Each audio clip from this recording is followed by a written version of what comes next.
आज मैं दोस्तों आप लोगों के लिए लेकर आई हूँ ठेकुआ की रेसिपी। यह एक पारंपरिक रेसिपी है और इसको छठ पूजा में एक विशेष तौर पर प्रसाद के रूप में बनाई जाती है ये रेसिपी। तो आइए दोस्तों बनाते हैं। इसको बड़ी ही शुद्धता और सफाई के साथ में बनाया जाता है क्योंकि यह एक प्रसाद का रूप है। तो दोस्तों इसके लिए आपको चाहिए एक कटोरी आटा। आटा हल्का मोटा हो तो और भी अच्छा है, नॉर्मली आटा ले सकते हैं। और आधा कटोरी गुड़। गुड़ आप चक्की वाला इस्तेमाल कीजिए इसमें, क्योंकि इसकी जो मिठास होती है दोस्तों वो काफ़ी अच्छी होती है। और आधा कप पानी ऐड करेंगे और गुड़ को हम पानी को उबालेंगे जिससे कि जो गुड़ है हमारा अच्छे से मेल्ट हो जाए। देखिए इस तरह से हमें चाशनी नहीं बनाना दोस्तों, सिर्फ हमें गुड़ को अच्छे से हल्का सा मेल्ट करना है। और खूब सारा कोकोनट लेंगे जिसको हम ग्रेट कर लेंगे इस तरीके से। इसके बिना तो छठ पूजा का जो व्रत है वो अधूरा है, क्योंकि ये प्रसाद है, जो ठेकुआ का जो प्रसाद है बहुत ज़रूरी होता है बनाना, और सभी लोग इसको बनाते हैं। और बनाना एक सिंपल रेसिपी है और ये है एक पारंपरिक रेसिपी भी है, छठ पूजा में ज़रूर बनाई जाती है और सभी लोग अपने अपने तरीके से ठेकुए की रेसिपी को बनाते हैं। देखिए इस तरह से खूब सारा नारियल ग्रेट कर लीजिए। ये सूखा नारियल है, इसको कोपड़ा भी बोल सकते हैं आप। अब हम 6-7 इलायची लेंगे। इलायचियों को भी हम हल्का कूट लेंगे, इनका पाउडर बना लेंगे दोस्तों इस तरीके से। इस तरह से अगर आप ठेकुए बनाएंगे दोस्तों तो आपके जो ठेकुए हैं एकदम क्रिस्पी और बहुत बढ़िया बनकर तैयार होंगे। अब एक बाउल में जो आटा था, हमारा नॉर्मली आटा है, गेहूं का आटा है, इसको लेंगे। साथ में इलायची पाउडर और 1 बड़ा चम्मच सौंफ डालेंगे। सौंफ का फ्लेवर बहुत अच्छा आता है ठेकुए में, आप ज़रूर डालिए। और जो बुरादा हमने तैयार किया था खोपे का, उसको भी ऐड करेंगे। अब 2 बड़े चम्मच घी का मोहन डालेंगे दोस्तों और 2 चम्मच शक्कर डालेंगे और सभी चीज़ों को आपस में अच्छे से मिक्स करेंगे। इसमें हम ज़्यादा मोहन नहीं डालेंगे दोस्तों, अगर हम ज़्यादा मोहन का इस्तेमाल करते हैं तो जो ठेकुए हैं हमारे तलते समय कढ़ाई में बिखर सकते हैं। इसलिए आप 2 छोटे चम्मच या 3 छोटे चम्मच ही घी का मोहन डालिए। देखिए इस तरह से अच्छे से मिक्स कर लीजिए। बस जो हमारा आटा है नॉर्मली बंधना चाहिए, इतना ही मोहन परफेक्ट होता है ठेकुए के लिए, क्योंकि हम इसको गुड़ से बनाते हैं तो एकदम सॉफ्ट बनते हैं। अब हमने जो गुड़ मेल्ट करके रखा था गर्म पानी में, उसको थोड़ा थोड़ा करके आटे में मिक्स करेंगे और अच्छे से सख्त आटा गूँथेंगे। थोड़ा थोड़ा पानी, गुड़ का जो पानी है उसको ऐड करेंगे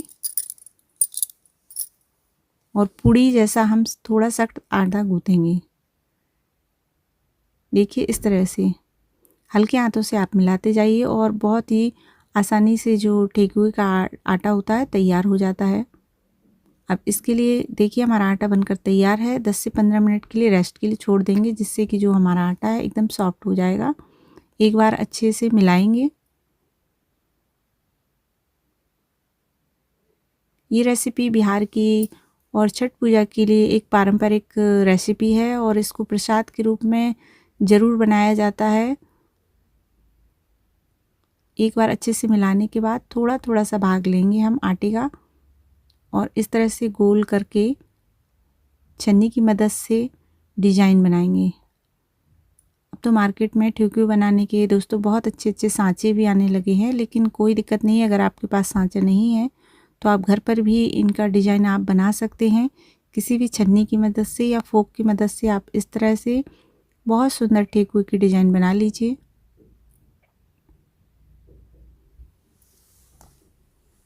बस आपको याद रखना है कि इसमें जो आप आटा गूँथते हैं दोस्तों, तो उसमें गुड़ का जो पानी है वो ज़्यादा नहीं होना चाहिए, नहीं तो हमारा जो आटा है गीला हो जाएगा और जो हमारे ठेकुए हैं अच्छे अंदर से क्रिस्पी बनकर तैयार नहीं होंगे। अब तेल को हम गरम करेंगे, मीडियम स्लो आंच पर इनको हमें तलना है। एक एक करके हम सारे ठेकुओं को तलेंगे। आँच को दोस्तों आपको लो ही रखना है, जिससे कि ये अंदर तक अच्छे से पक जाएं। इस तरह से आप सारे ठेकुओं को डाल दीजिए और आँच को हमें लो रखना है जब तक कि ये एक तरफ से अच्छे सिक नहीं जाए।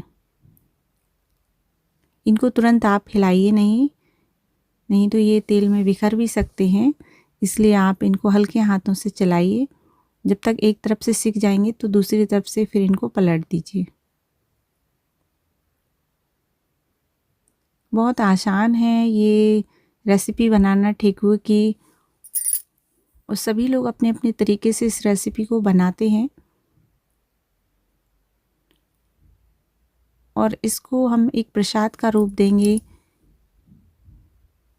ये प्रसाद के रूप में तैयार की जाती है ये रेसिपी, तो इसका और भी ज़्यादा टेस्ट बढ़ जाता है जब हम इसको प्रसाद में शामिल करते हैं। और इस ठेकुए को बनाने के लिए छठ पूजा में पहले से ही गेहूं को पीसकर तैयार किया जाता है। घर पे ही गेहूं को साफ़ करने के बाद पीसा जाता है और आटे की शुद्धता बनाए रखते हैं सभी लोग, जिससे कि ये प्रसाद का रूप बन जाता है। इस तरह से दोनों तरफ से आप अच्छा गोल्डन ब्राउन तक इनको सेकिए। और आँच को याद रखें दोस्तों, आप बिल्कुल लो ही रखना है। इनको ज़्यादा तेज़ आँच पर नहीं तलेंगे, नहीं तो ये अंदर से कच्चे रह जाएंगे और आपको आटे जैसा टेस्ट आएगा। इस तरह से दोनों तरफ से पलटते हुए आप इनको अच्छे से तल लीजिए। अगर दोस्तों अभी तक आपने मेरे चैनल को सब्सक्राइब नहीं किया है तो प्लीज़ मेरे चैनल को सब्सक्राइब कर लीजिएगा और बेल आइकन को भी प्रेस कीजिएगा, जिससे कि जो भी मैं न्यू रेसिपी शेयर करूं दोस्तों तो आप लोग उसको देख सकें।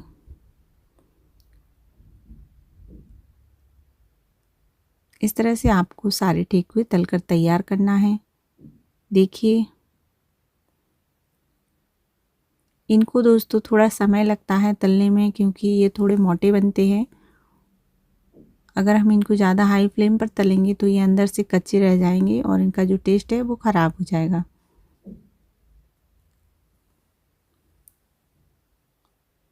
चारों तरफ से पलटते हुए इनको आप अच्छा गोल्डन ब्राउन कलर आने तक आप इनको सेक लीजिए।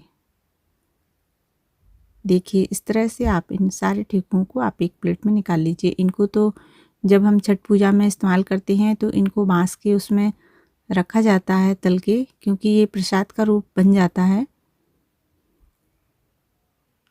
लेकिन मैं तो रेसिपी आप लोगों को दिखाने के लिए बना रही हूँ, तो इनको प्लेट में निकाल लिया। देखिए, इस तरह से आप सारे बने हुए ठेकुओं को एक एक कर तेल में डालिए और आँच को बिल्कुल लो फ्लेम पर अच्छे से गोल्डन कलर आने तक तल लीजिए।